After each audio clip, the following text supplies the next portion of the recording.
Nako. Ngayon po, meron tayong napakahalagang announcement, Nelson. Pahayag. Pahayag. Breaking news po sa pamamagitan ng palatuntunang sa ganang mamamayan. Mga kapatid, yan ang termino natin, ano, ha? Mga kapatid, mga kababayan, ipakishare nyo po itong ating YouTube Live, ito pong ating Facebook Live, ano ha, kung saan man kayo social media account naka-follow, ipakishare nyo po ito para mas marami po makapakinig, makapanood, at nang sa ganon ay mapakinggan nyo mabuti. Baka kayo ay tumanggap na rin ng tagubilin. Kami po kasi ni Nelson, bilang mga kaanib sa loob ng Iglesia ni Cristo, ay tumanggap tayo ng tagubilin, Nelson. Kaya bago mo lang banggitin yung tagubilin na yan, again, ishare nyo na po. Pati yung mga vloggers na kaibigan natin, Nelson. Yung mga vloggers na nakatutok po sa amin. Ipaki-record nyo po ito, tsak, magugustuhan po ninyo itong ating announcement kayon. Napakalaki po nito. At baka mabigla kayo, manghinayang kayo kung hindi nyo po maire-record itong announcement natin ngayon. Okay, hindi nyo napanood. Diba? Pero bago po yun, ay balikan muna natin ang mga pangyayari. Yan. Bigyan natin ng konting premise. Nelson, background. Bakit ba naging abala dyan? Kasi nakita mo, ang House of Representatives, halos araw-araw inaabot nga ng madaling araw kung minsan, naging abala sa kung ano-anong investigasyon, di ba? At kung ano-anong ginagawa. At ngayon, ay may nakaumang pa na impeachment. Saan ba nagmula yan dyan? Ano bang pinagmula ng mga pangyayari ito? Nako, yun nga po. Dahil sa, ito po yun ang tag natin ito, yung awayan sa politika.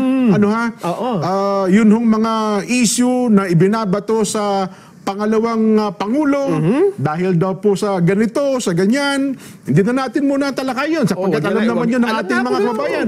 At nauwi ho yan sa napakatindi, humantong sa bantaan nandiyan diba? Sabi ng Vice President, pag ako namatay, may kinausap na ako para patayin din kayo.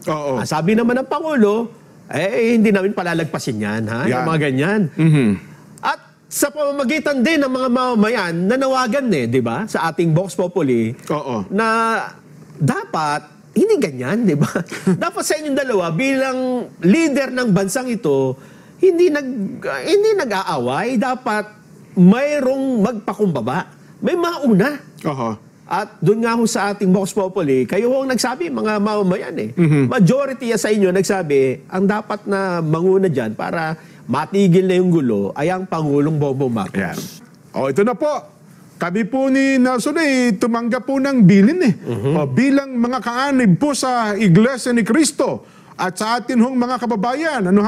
Dahil po dyan, mga kababayan at mga kapatid sa Iglesia, ang mga kapatid po sa Iglesia ay naghahanda, Nelson.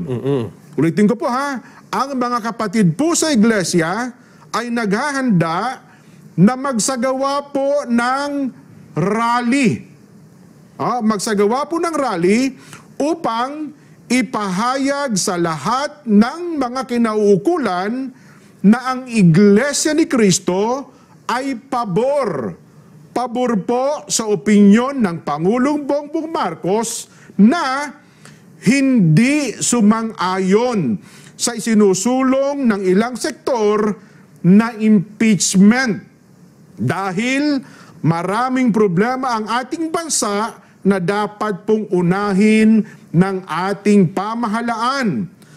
Ang Iglesia ni Cristo po ay para sa kapayapaan. Ayaw namin, ayaw po natin sa anumang uri ng kaguluhan na manggagaling sa kanino mang panig. Ngayon pa lamang po, mga kababayan, ay nag-uorganisa na po ang mga lokal sa buong iglesia para magkaroon ng mga malalaking pagtitipon. Nelson, para ipakita po at ipahayag, ito pong binabanggit namin na pabor kami sa opinyon ng Pangulong Bongbong Marcos na no to impeachment. Dahil ang daming ang problema ng bansa, hindi ba? Ang dapat po nating unahin, ang problema ng bansa na mas malaki. Yes. Hindi po ang impeachment. At dapat maintindihan nyo rin na ito ay para sa kapayapaan. Ha? At hindi para sa anumang kaguluhan na posibleng manggaling kahit sa anumang panig. Ha? Tama. Dapat yun ang maintindihan natin. Wala tayong pinapanigan, kundi yung pagkakaisa Oo. at kapayapaan ng bansa.